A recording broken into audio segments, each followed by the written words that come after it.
Hey there, beautiful souls. Before we dive into today's story, if you're new here, welcome to our little corner of wisdom. And if this is your first time watching, please hit that subscribe button right now. Trust me, you don't want to miss what we're about to share with you today. You know what's fascinating? Right now, as you're watching this, somewhere in the world, a couple is saying, "I do," with stars in their eyes and butterflies in their stomachs. They're making promises they absolutely mean to keep, and they have no idea what's really coming. We were those people once, 60 years ago, to be exact. 60 years. Let that sink in for a moment. That's 21,900 days. That's 525,600 hours. That's more arguments than we can count, more tears than we'd like to remember, and more laughter than we ever imagined possible. My name is Margaret, and this handsome fellow sitting beside me is Harold. We got married on a rainy Saturday in 1965. I wore my mother's wedding dress, and Harold wore his only suit, which was just a tiny bit too short in the sleeves. We honeymooned at a cabin 2 hours away because that's all we could afford. We thought we knew everything about love. We were so wonderfully, beautifully wrong. Today, we're going to share something with you that we've never really talked about publicly before. The mistakes. The big ones. The ones that almost ended us. Because here's the truth that nobody wants to tell you. 60 years doesn't mean 60 years of bliss. It means 60 years of choosing each other, even when choosing each other felt impossible. So grab a cup of coffee, get comfortable, and let me tell you about the 5 mistakes we made that nearly cost us everything.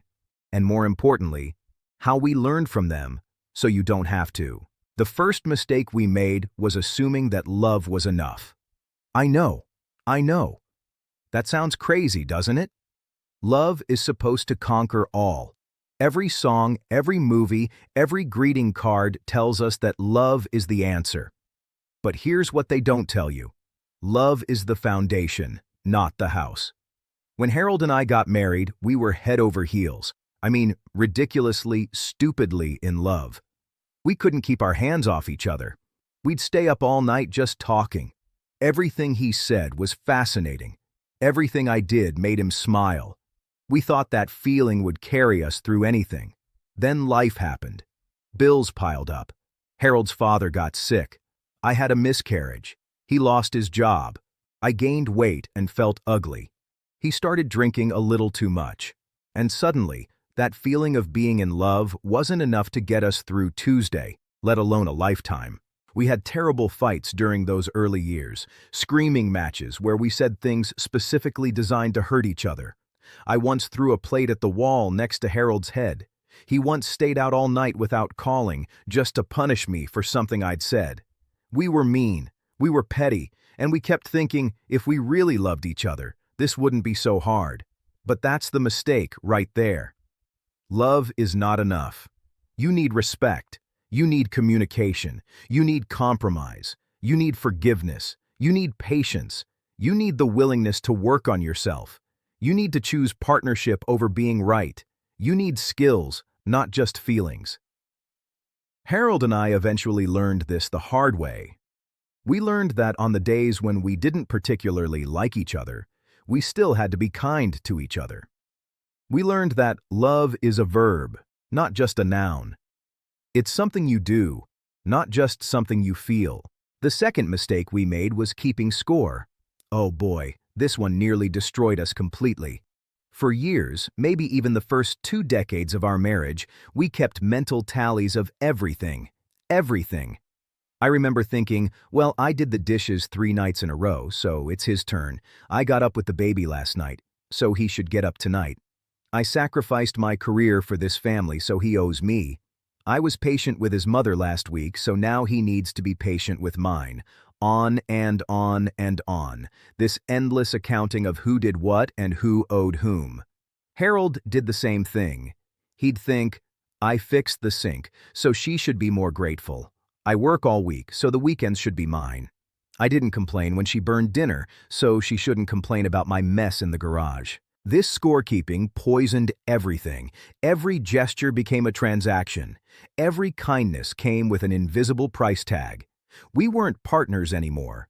We were competitors, each trying to prove we were contributing more, sacrificing more, trying more. The breaking point came during our 23rd year of marriage. We were arguing about something completely stupid. I don't even remember what. And Harold said something like, "After everything I've done for you." And I just exploded. I started listing every single thing I'd done for him over 2 decades. I mean, every single thing. It was ugly. It was petty. And when I was done, there was this awful silence. Then Harold said something that changed everything. He said, "Margaret, do you want to be right or do you want to be married? Because keeping score like this, we're both going to lose." He was right. We realized that in a real partnership, you give without expectation. You contribute because you love the person and the life you're building together, not because you're earning points. Some days you'll give 80% and your partner will give 20. Other days, it'll flip. What matters is that you're both trying, you're both committed, and you're both willing to give without resentment. Once we stopped keeping score, our marriage transformed. We started appreciating each other instead of auditing each other. We started saying thank you for things we used to think were obligatory. And you know what? We both started contributing more because we wanted to, not because we had to. The third mistake we made was thinking we could change each other. This is a big one, folks, really big. Listen closely. When you're dating someone, you notice their quirks and you think they're cute. Harold used to leave his socks everywhere. Everywhere. On the couch, by the bed, in the kitchen somehow. When we were dating, I thought it was endearing. I'd pick them up and think about what a wonderful, hard-working man he was, too tired to even put his socks away. 3 years into marriage, those socks made me want to commit violence. I became obsessed with changing this habit. I nagged. I left notes. I tried positive reinforcement and negative consequences. I gave him a special sock hamper. I refused to do his laundry. I did his laundry but left the socks dirty. I tried everything. And you know what changed? Nothing. The socks kept appearing. But something else changed. Harold started to resent me. He felt like I didn't accept him. He felt like he could never do anything right in my eyes. And I resented him for not caring enough about my feelings to just pick up his damn socks. This pattern extended to bigger things too. I wanted him to be more social. He wanted me to be more laid back. I wanted him to plan romantic surprises. He wanted me to be less emotional. We each had this vision of who the other person should be, and we were determined to make it happen. It wasn't until our late 40s that we finally understood something crucial. You cannot change another person. You can only change yourself. And more importantly, accepting someone doesn't mean giving up on growth. It means loving them as they are while supporting who they're becoming, not forcing them to become who you think they should be. Harold still leaves socks around sometimes. He's 79 years old, and it's just part of who he is. But I've changed how I respond to it. I pick them up without resentment, or I leave them and don't let it ruin my day. And Harold has changed too, not because I forced him to, but because he wanted to make me happy. He tries more now. Not perfectly, but he tries. The fourth mistake we made was letting intimacy die. And I'm not just talking about sex, though that's part of it. I'm talking about all the ways we used to connect that slowly faded away. In the beginning, we touched constantly, holding hands, sitting close, hugging, kissing for no reason. We talked about everything, our dreams, our fears, our stupid thoughts, our weird observations. We looked at each other, really looked, with attention and interest. Then life got busy. Kids came along. Careers demanded attention. We were tired all the time. We started functioning like roommates who happened to share a bed. We'd go days without really talking about anything deeper than groceries and schedules. Weeks without physical affection beyond a quick peck goodbye. Months without really seeing each other. The scary part is how gradual it was. There was no single moment where we decided to stop being intimate. It just eroded, like a beach during high tide. a little bit at a time until one day you look up and realize the beach is gone.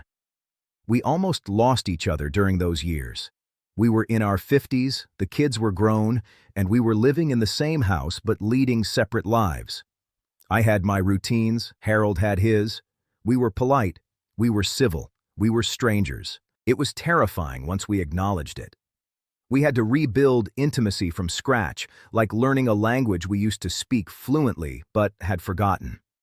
We started with small things, holding hands while watching television, asking each other real questions, and actually listening to the answers. Going to bed at the same time, touching each other's arm while passing in the kitchen.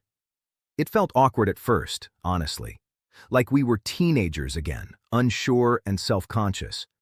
But slowly, we found our way back to each other. We learned that intimacy requires intention. It doesn't maintain itself. You have to nurture it, protect it, prioritize it. Now, even at our age, we make time for connection every single day. We have coffee together every morning and talk. We hold hands. We still flirt with each other. We make eye contact. We say, "I love you," and mean it fresh every time. The fifth and final mistake we made was thinking divorce was not an option. Wait, hear me out on this one because it's counterintuitive. For most of our marriage, we had this philosophy that divorce was simply off the table. No matter what happened, divorce was not an option. We thought this commitment would protect our marriage. We thought it meant we were serious about our vows. But here's what actually happened. Because divorce wasn't an option, we got lazy. We got complacent. We stopped trying as hard because we knew the other person wasn't going anywhere. I could be mean to Harold and he'd still be there tomorrow. He could neglect me and I'd still be there next week. We had each other trapped in a way, and we unconsciously stopped treating each other with the care you give to something precious that you might lose. It wasn't until we were in our 60s, during a particularly rough patch, that Harold said something profound. He said, "Margaret, I want you to know that you're always free to leave. I'm choosing to be here, and I hope you choose to be here too. But I want you here because you want to be, not because you're trapped." That shift in perspective changed everything. Suddenly, we both realized we were choosing each other every single day. We weren't stuck together. We were actively, consciously staying together. And that meant we needed to be people worth staying with. We started putting effort back into our marriage. We started dating again. We started saying thank you instead of taking each other for granted. We remembered that we need to earn each other's presence, not assume it. The knowledge that we could lose each other made us cherish each other more.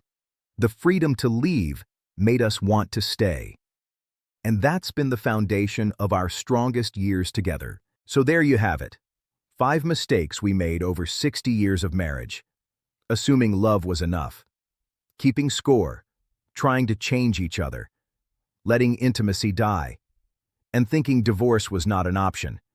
We're not perfect. Even now, after all these years, we still mess up. We still hurt each other sometimes. We still have bad days and difficult conversations. But we've learned. We've grown. We've built something that has weathered storms we never imagined we'd face. If you're in a relationship right now, whether you've been together 6 months or 60 years, learn from our mistakes. Don't wait decades to figure out what we had to learn the hard way. Love each other with intention. Give freely without keeping score. Accept each other fully while growing together. Protect your intimacy like the treasure it is. And choose each other every single day, knowing you're both free to walk away, but deciding to stay. Marriage isn't about finding the perfect person. It's about being imperfect people who refuse to give up on each other. It's about forgiveness and patience and choosing partnership over pride. It's about building a life together, brick by brick, mistake by mistake, lesson by lesson, and it's worth it. Oh, it's so worth it. To have someone who knows all your worst parts and loves you anyway. To have a hand to hold when you're scared and arms to celebrate with when you're joyful. To have a witness to your life, someone who was there for all of it. The beautiful and the ugly and the ordinary. That's what 60 years gets you. That's what staying gets you. Harold and I don't know how many more years we have together. We're grateful for every morning we wake up next to each other. And if we had to do it all over again, mistakes and all, we'd choose each other every single time. Thank you for spending this time with us today. If this resonated with you, please share it with someone who needs to hear it. Leave a comment below and tell us about your own relationship journey. What mistakes have you learned from? What wisdom would you share? And before you go, please don't forget to subscribe to our channel. We share stories like this one, real-life lessons from real people who've lived long enough to have some perspective. Hit that notification bell so you never miss when we post something new. Remember, love is not just a feeling. It's a choice. It's a practice. It's a commitment to keep showing up even when it's hard. Choose wisely. Choose kindly. Choose love. We'll see you in the next one. Until then, take care of each other out there.